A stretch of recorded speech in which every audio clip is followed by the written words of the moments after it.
तर तुम्ही या दोघांची मस्ती बघू शकता, एकमेकांची टी शर्ट एक्सचेंज करतात. तर आपण आज उठलेलो सकाळी 1 वाजता. उठले आपण आपली गादी गोळा केली आणि मग तसंच संध्याकाळी फ्रेश झालो, आंघोळ केली, सेंट बिंड मारला आणि निघालो डायरेक्ट खाली. कारण आज आपल्याला जायचं होतं आपल्या भावाचा केक कापायला.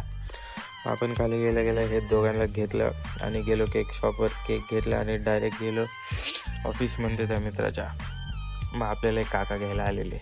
मग आपण पोचलो डायरेक्ट त्यांच्या ऑफिसमध्ये आणि शिवमने त्याच्यासाठी एक गिफ्ट आणलेलं त्याच्याकडून. मग आपण त्याच्या ऑफिसमध्ये जाऊन केक कापला, ते बघू शकतात. मग नंतर आम्ही थोडा टाईमपास केला, थोडं बोललो मस्ती केली. मग नंतर आम्ही निघालो डायरेक्ट पार्टी करायला. ती दोघं पुढे गेलेली, आम्ही दोघं बाईकवरती होतो.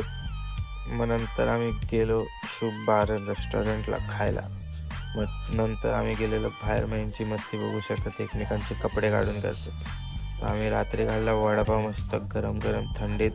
तर बघा मिरची कसा खातोय.